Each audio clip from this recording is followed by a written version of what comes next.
So this is part 2 of the tour of my collection, at least again as of this recording.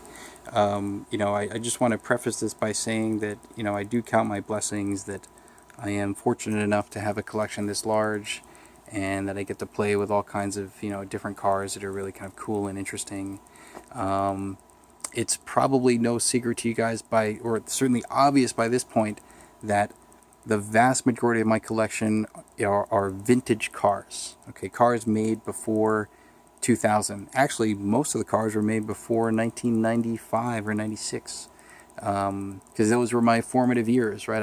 I was born in the early 80s, so I was sort of a pre-teen / teenager in the early 90s, and so I that's when I got into RC and I saw all these really cool cars, and that was just like a really interesting period of time for the hobby, and there are a lot of really interesting designs that came out of it. And modern cars are great, but they're all kind of homogeneous in their design. Companies kind of copy and paste each other, and you don't really see a lot of that in the vintage cars. There was a lot more diversity in those cars. But anyway, on to the actual collection itself.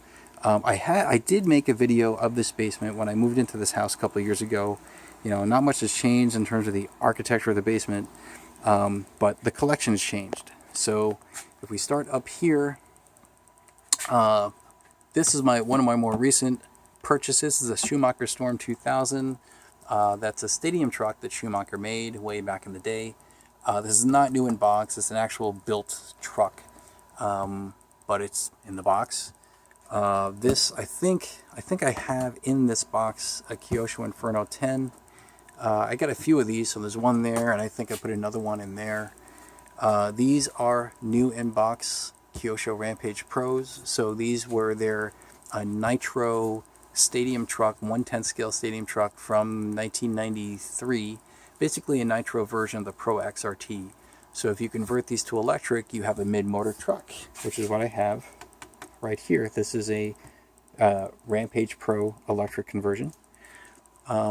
And then in here, these are not associated kits. Oh God, no. This one I have a Kyosho Rampage Pro, brand new build. And in this one, I don't remember what I have actually. It's something. Actually, no. Sorry. In this, I have a Yokomo 870, and I got something else in here. I don't remember. What do we have here? Brand new in package, Tamiya Avanti 2011.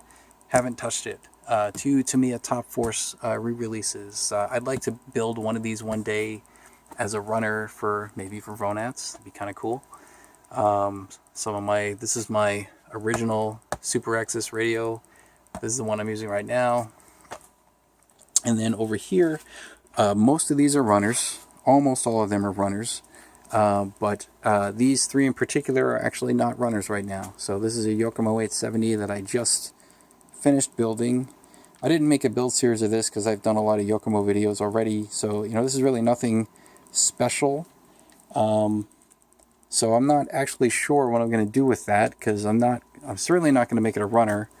And it's not quite pretty enough to go on the shelf in my office. So I don't know. Maybe I'll sell it. Maybe I'll just stick it in a box or something. I really don't know. This is a Yokomo MX4. This is another Yokomo 870. This particular one has a lot of neat little goodies on it. Why don't I just open this up? So if I bring it over here, it has RPM front and rear bulkheads. It has aluminum front arms. I think those are RPM steering knuckles there. And it has on the back these SRS, I think they're called SRS, nylon rear hub carriers.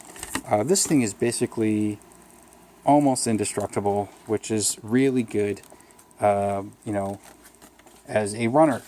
So the reason why I put one 870C up here, the 870C that's in here is the one that I used to run at the Vintage Off-Road Nationals. I ran that in 2013, and I actually won the 4-wheel drive class with that buggy. And I run it a couple of times after that, just in like open practice at my local track. But I never really raced it again after that, at least not that much. So, because that one had like the original magnesium bulkheads, and it was more of an original car, a bit more fragile. This one's a lot stronger, and you know, maybe one day I'll run that. But I have a lot of Yokomo runners, so if I get my son into RC and he wants to drive it, great, I got that for him. I'll get to the modern stuff later, so we'll go all the way over here. So everything that's up here on the top row, almost all of it is Yokomo. Okay. So this is a Yokomo 92 works. I just built this and you know, added the electronics. This is a runner. I might run this at Vonats one year. Maybe, we'll see. Right now, my Yokomo works runner that I use primarily is this 93 works right here. I've raced this several times. I want to race it one more time at the Vintage Off-Road Nationals because I think I have made just the right changes to it to make it, you know, perfect or near perfect. So I want to give this another chance. This is my 94 YZ10, which for quite some time was my workhorse as far as my Yokomo runners are concerned. And I spent a fair amount of time figuring out how to lock the center pulley. You know, I've made a lot of videos on how to lock the center pulley so that you don't have, you know, full one-way you know, for the front, so you get more powerful braking on low grip tracks. And so I figured that all out on this car. This is also the car that I used to win the four-wheel drive class at the 2016 Vintage Off-Road Nationals. That was quite a fun race. You can go look that one up. So I've run these two, haven't run that one yet, but the electronics are installed, everything's ready to go. Likewise for this one, this is a 95 YZ10, so very similar to this 94, but I put a 97 upper deck on it, and it has the ZD304S motor mount, which has a couple of holes on it to put roller bearings, so you can hold down the front and rear belt against the pulleys so the belts don't skip. It's really more for protecting the belt or preventing skipping on the rear pulley than the front. Front pulley almost never skips. So that's a very rare part, and this is the only one that I have. But when I got it, it wasn't in particularly like pristine or shelf queen condition, so I figured I'll just throw it in this car and use it for the, you know, mechanical advantage that it gives you in these chassis. So this I'm going to use in the 10.5 four-wheel drive class at the Vintage Off-Road Nationals. Remember, at Vonats they have two four-wheel drive classes now. They have a 13.5 four-wheel drive, which is what this would be for, and a 10.5 four-wheel drive class, which is what this would be for. So really looking forward to running these two together. Hopefully the next time I go to Vonats.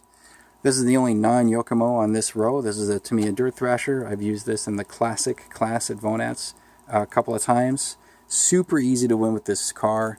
It's a great car to drive, really fast as far as the classic legal cars are concerned. But it's almost too easy to run, and so my current classic class contender is this Traxxas Rad 2 right here. I ran this last year, had a couple of problems with it, but I think I have it sorted out now, so next time I go, I think this is going to do really, really well. So I'll get back down to that row in a minute. This entire row here is all Kyosho stuff. Okay, so here is the vintage Kyosho stuff, and over there is the modern Kyosho stuff. So this is a Kyosho Pro XRT runner. Now you'll note some of the things that I point out here, I have versions of that upstairs in my office.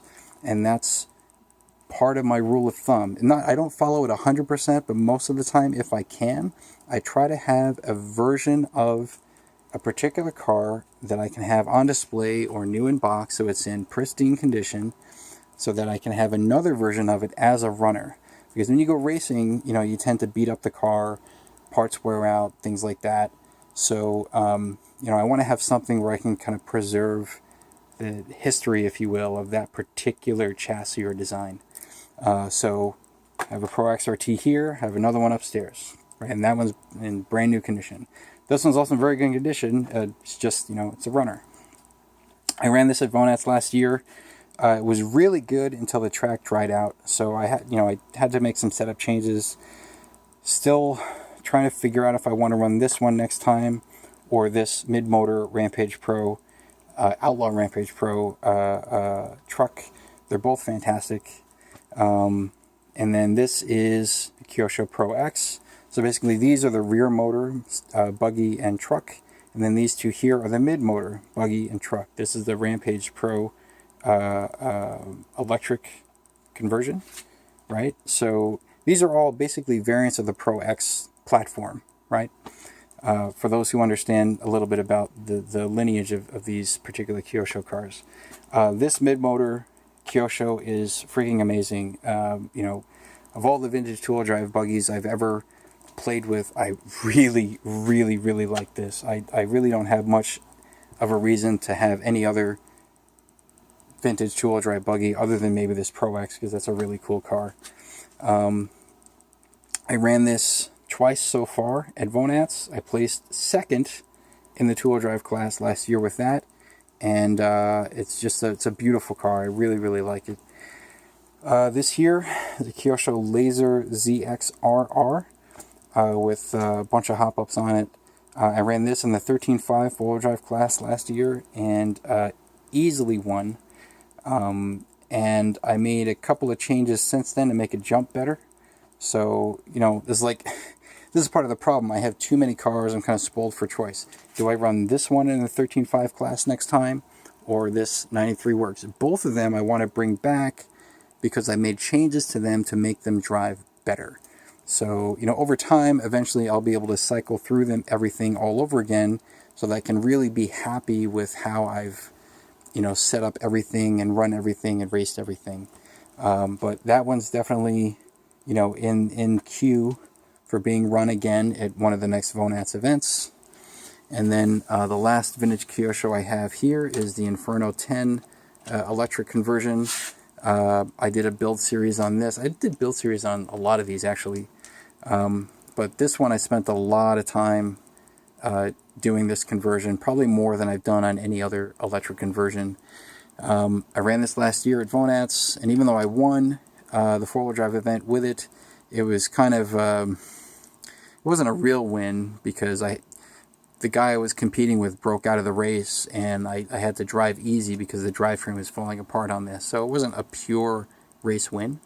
But I made changes to this car. I'm much happier with it now. So I got to figure out, okay, do I want to take this back next time? Or do I want to take, you know, this Yokomo, which I haven't driven yet, and run this one? Or do I want to run my Schumacher Cat 2000? Because this is also what I use in the 10.5 four-wheel drive class. Fantastic car. I love this car. It's a really nice car. And this is the Cat 2000 EC. I just made this a runner recently over the past few months. This has a 13.5 in it. So between this one and the Laser and the 93 Works and the 92 Works, I got to figure out which one to take next time. So eventually I'll cycle through this. You know, maybe one year like I'll take the two Schumachers, another year I'll take the Kyoshos, another year I'll take the Yokomos, right? That's maybe a good way to do it. This here is a Schumacher Cat 3000. I just got this. Didn't really have a chance to make an overview video of it, but this did come with a ton of spare parts when I got it, which is awesome. I got a really good deal on this, and I can't wait to actually like tear this down, you know, clean everything up, rebuild it, make a whole, you know, video series on that. That'll be a lot of fun. But I'm not quite ready to do that yet. I have some other projects ongoing right now. Down here at the very bottom, which kind of represents my view of Team Associated as of late, are my Team Associated vintage runners. Now I should say, by the way, you know, I'm not an Associated hater necessarily, but I do think their vintage stuff is way better than their modern stuff. I really rather enjoy running their vintage cars. So I used to have, well, I just put it in a different room, but the RC10 GTE that I used to race a lot, that used to sit right here. I put that over in the other room. I'll show you that in a minute, because I just don't feel like I'm ever going to really use it again. So I put it aside for now. This is an RC10 World's car, kind of. I bought it as a team car, and I beat the hell out of it to the point where actually, like, the chassis had a hole in it just from so much grinding against the track surface.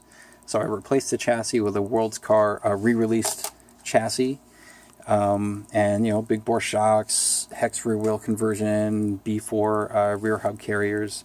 Really good car. It's a very simple car compared to something like the Rampage Pro E or the Pro X. Those, I think, are dynamically much better cars.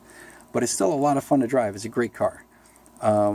This is an RC10 T2. I haven't really... This is the condition that I bought it in, and I got a few extra parts that I want to put on it. So, you know, maybe 1 year, if I bring my associated stuff back to Vonats, I'll have stadium truck and two-wheel drive buggy. This here is a RPM Worlds conversion for the RC10. I did a build series on this, and I raced this at Vonats a couple of times. I never had great luck with this car at Vonats. The car itself was actually really fast, and I qualified well. I think the best I qualified was maybe 4th position, and I probably could have qualified even better than that.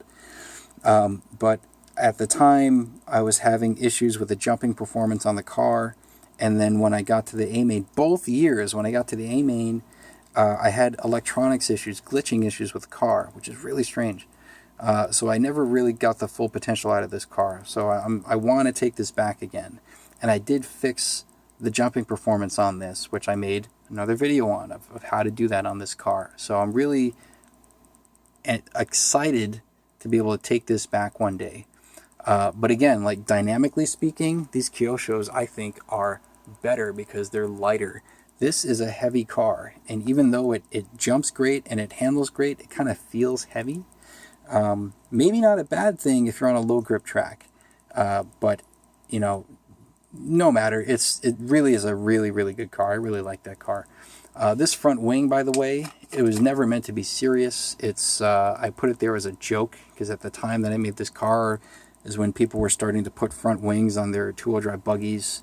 So I figured I would do it on this as a joke, and people thought I was being serious, but I really wasn't. It was just a joke.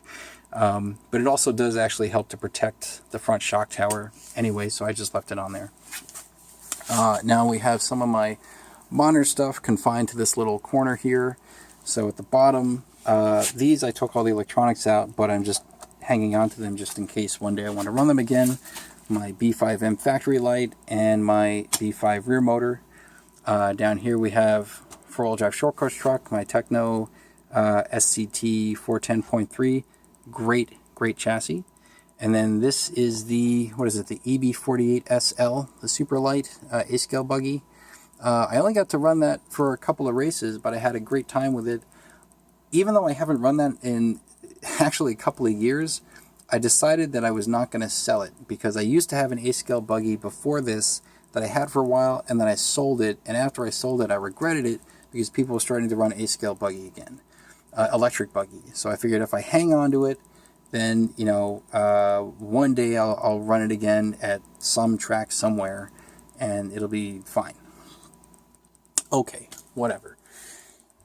So my modern fleet right now that I would go racing with, when I used to go racing regularly, toward the end of that period before my first child was born, I converted everything to Kyosho. So Kyosho Stadium Truck, RT6 rear motor. I like the rear motor setup a little bit more than mid-motor. And then I have, that was set up for dirt. And then I have a combination of dirt and AstroTurf cars here. So this is an RB6 for dirt. This is a ZX6 for dirt. This is a ZX6 for AstroTurf. An RB6.6 for AstroTurf. An RZ6 for AstroTurf. I'll be honest, I don't particularly enjoy racing on AstroTurf, mostly because I spent most of my time racing on dirt, and so I never had quite enough time to really get used to AstroTurf, because it was only like a couple of months that I had a chance to race on that before I had my first kid, and then I had to stop racing for a while. So, you know, and even during that time, I wasn't spending all of those months on AstroTurf. I was trying to go to dirt tracks wherever I could because I just liked dirt more. So, you know, like this ZX6, for example, on AstroTurf, I've had a really, really tough time with the setup on this. I think I have to, like, go, you know, back to the factory setup on that and kind of start from scratch with a turf setup on this car. But the RB6.6, really, really nice on turf.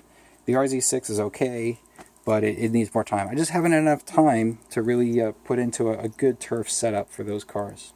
But if I had enough time, I could probably do, you know, pretty well with those. So that's that part of the collection. I have some other stuff in the box here. This is more Schumachers. I have a Cat 2000 and a Cat 98 in there. This is an RC10T. This is what I used to run at the Vintage Off-Road Nationals. I ran this for several years, and then eventually I put a hydrodrive in it, and it ran, you know, quite good with the hydrodrive on the particular surface I was running. It's just that at the time, you know, I put that in the box because I have all this other stuff on the shelf here, and I wanted to make room, so I just put that one in the box because I'd already, you know, gotten what I wanted out of that truck, and I have other trucks to run, so I figured, okay, let's just put that away. This is another RC10T that I've never run, but it's a really nice example of an RC10T, so that one's still in the box. This is a Tamiya DB01. I bought this for my wife years ago, and she built it, and she ran it once, and then that was it. She's not really into RC, so, you know, maybe, I don't know, maybe my son can use that one day. Right now, he's into this Tamiya lunchbox. I used to run that in the wheelie class at Vonats. I ran it 1 year, and he rather enjoys playing with that, or at least watching me play with it, because to him it's a monster truck and it's kind of cool. So, okay. And then over here, this is my primary workshop area, and I try to organize things by brand. So like in terms of parts, these are all the Tamiya parts, and then over here the RC10 parts, and then the Yokomo parts over here, and then I have like the Schumacher Cat parts and some Kyosho parts here, and a lot more Kyosho parts over here. There's a bunch of Kyosho spare parts there for like the Laser and the Pro X and the Rampage and the the Inferno 10. It's all here because I have a lot of Kyosho projects on this desk. I do a lot of Kyosho stuff, so I just keep the Kyosho parts here for now.